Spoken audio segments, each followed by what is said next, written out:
लोकसभा चुनाव की आचार संहिता खत्म हो चुकी है और जैसे ही आचार संहिता खत्म हुई, हमारी टीम इन्वेस्टिगेशन मीडिया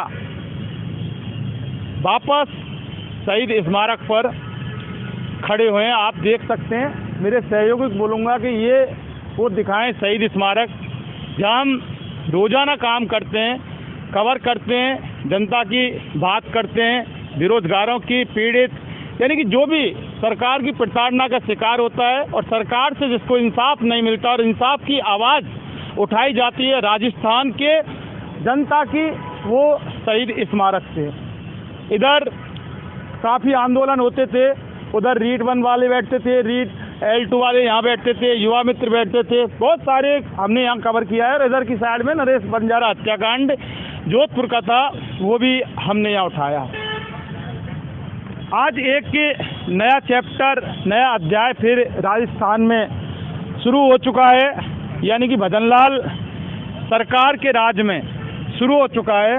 और शुरुआत में करूँगा, आप ये देखें कि मेरे हाथ में एक पोस्टर है, ये पोस्टर मैं आपको दिखाऊंगा, आप देख सकते हैं, यानी कि मूक बधिर बच्ची को न्याय दो, कन्या हत्याकांड डिंपल मीना के हत्यारों को गिरफ्तार करो, पुलिस प्रशासन मुर्दाबाद, हमारी मांगे पूरी करो।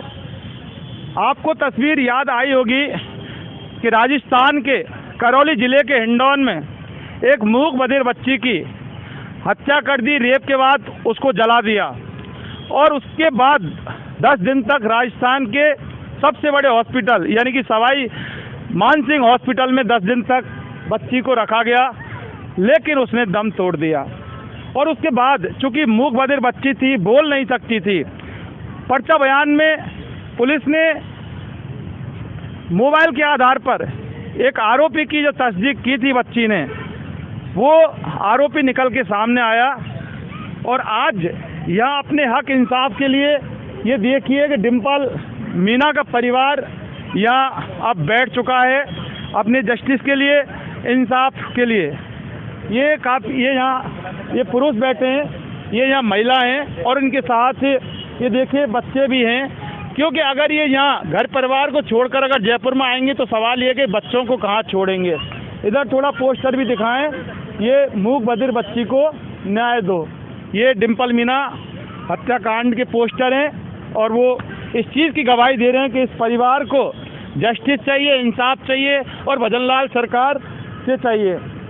ये इन्होंने यहाँ देखे कि अब जब यहाँ रहेंगे तो खाने पीने के लिए पूरा इन्होंने यहाँ बंदोबस्त कर रखा है। थोड़ा सा दिखाएं, इनका ये सामान है, ये सिलेंडर रखा है, ये आटे का कट्टा है और ये यहाँ अब आके इन्होंने मोर्चा खोल दिया है। जानेंगे पूरा मामला, इनसे जानेंगे कि आखिर अब पुलिस क्या कर रही है, क्योंकि इनका जब कहना है कि पुलिस प्रशासन मुर्दाबाद, भजनलाल सरकार की पुलिस से आखिर ये लोग क्यों नाराज़ हैं, क्यों पुलिस प्रशासन मुर्दाबाद बोल रहे हैं और अब तक इस मामले के अंदर क्या चल रहा है और आखिर ये पूरा मामला क्या है, इनसे जानेंगे। हमारे साथ इनके परिजन हैं, ये पिताजी हैं, डिंपल मीना के पिताजी हैं, बेबस, मजबूर और लाचार, कैमरे पर आप देख सकते हैं। और आखिर कोई होगा भी क्यों नहीं, जब उसकी 11 साल की मासूम बच्ची की जिस तरह से दरिंदों ने दर्दनाक हत्या की, उसके बाद एक पिता का हाल क्या हो सकता है। फिर भी बात करेंगे और कुछ जानने की कोशिश करेंगे। आपका नाम क्या है? मेरा नाम करण सिंह मीणा है। करण सिंह मीणा, तो क्या घटना है पूरी, पहले तो ये बताओ थोड़ा सा। ये 9 तारीख की घटना है जो कि ललित के खेत से चालू हुई है। उसमें बच्ची को जलाया गया है। काफ़ी देर बाद पहले भी कई बार उसकी माँ उसे देखने गई, लेकिन नहीं दिखाई दी कि कहीं खेलने गई है। बाद में जब उसे दिखाई दी तो एक पेड़, नींबू के पेड़ के पास झाड़ियों में अपने आप को आग बुझाने में लगी हुई थी, लेकिन उसकी मम्मी उसको समझ नहीं पाई। उसने सोचा कोई मधुमक्खी ने इसे काटा है। उसके बाद में थोड़ा नज़दीक गई है तो बच्ची को भी उसकी माँ दिखाई दी। वो बाउंड्री को कूद के जब बच्ची बाहर आई तो उसे जली हुई अवस्था में मिली है। छोटी बच्ची को आवाज़ दी कि इसकी शॉल लेके आओ। तो शॉल लेकर वो बच्ची को दबाकर अपने घर ले गई। अब इसमें कई पड़ोसी हैं जिसने बच्ची को वहाँ ले जाते हुए देखा है, और पड़ोसियों ने ही मुझे फ़ोन किया कि तेरी बच्ची को किसी ने जला दिया। उस टाइम मैं एक नाई की दुकान पे था, तो मैं तुरंत वहाँ से घर आया हूँ। घर में भी कई लोगों की भीड़ जमा थी, कम से कम 10-12 लोग थे। वहाँ से मैं सरकारी हॉस्पिटल गया हूँ। मेरा एक जानकार था वहाँ पुलिस वाला, उसको फ़ोन किया कि पुलिस में कोई फ़ोन नहीं उठा रहा, आप पुलिस को सूचना दो ताकि यहाँ बच्ची के बयान ले ले या कुछ ऐसा हो जाए। लेकिन वहाँ हॉस्पिटल भी कोई नहीं पहुँचा, 1 घंटे तक बच्ची को वहीं रखा है। अच्छा, ये बताइए कि अब तक पुलिस ने इस मामले में कोई गिरफ्तारी की क्या? अब तक कोई गिरफ्तारी नहीं की है पुलिस ने। इसमें हमारे जो परिजन हैं, रिश्तेदार हैं, उन्हीं को इसमें पकड़ा है, उन्हीं के मोबाइल रखे गए हैं, उन्हीं पे टॉर्चर किया है, बेल्टों से मार भी लगाई हुई है। रिश्तेदारों को रात को 12-12 बजे जो यहाँ समाचार लेने के लिए आए हैं दिल्ली से सीधा, उनको भी वो रात को घर से पकड़ के लेके आए हैं।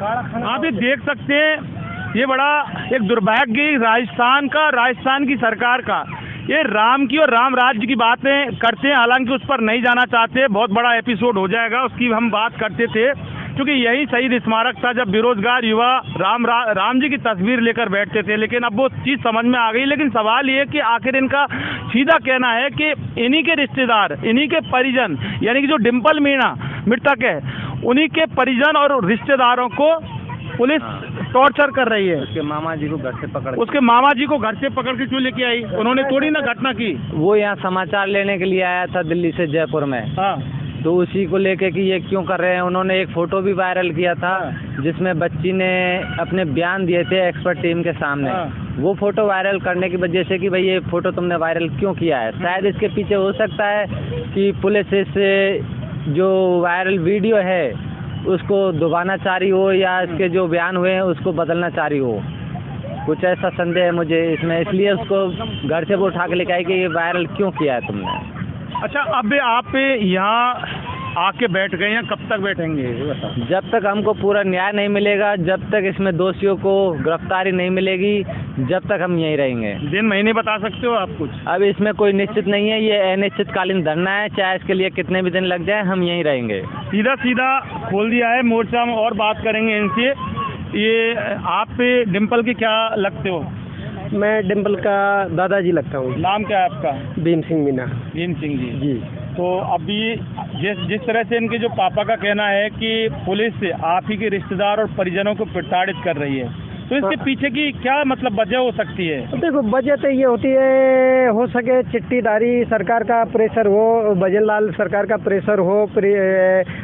इसमें मैं तो कहूँ पुलिस प्रशासन पूर्ण रूप से दबाव में है, एसपी, DYSP और आपके SI वगैरह, ताकि मतलब ये देखो, ये बच्चे रिश्तेदारों को कम से कम हिंडौन सिटी से 20 किलोमीटर दूर से काड़ाखाना गांव से रात के 12 बजे सोते हुए बच्चे को लाके और 50-60 पटा दिए पुलिस ने। और मतलब कह रही है कि आप ये मतलब ये फ़ोटो कैसे वायरल किया बच्चे को, मतलब ये रिश्तेदार वो था नहीं उस घटना स्थल पर। वो बच्ची ऐसी हालत में SMS हॉस्पिटल में एडमिट थी, तब वो बच्ची के समाचार के लिए आया और वो यहाँ सेवा दी बच्ची के लिए, और वो आदमी थकान के लिए, आराम के लिए गाँव चले गया। संस्कार होने के बाद में उसको पुलिस ने मतलब आपके लगभग रात के 12 बजे उठा के लाई।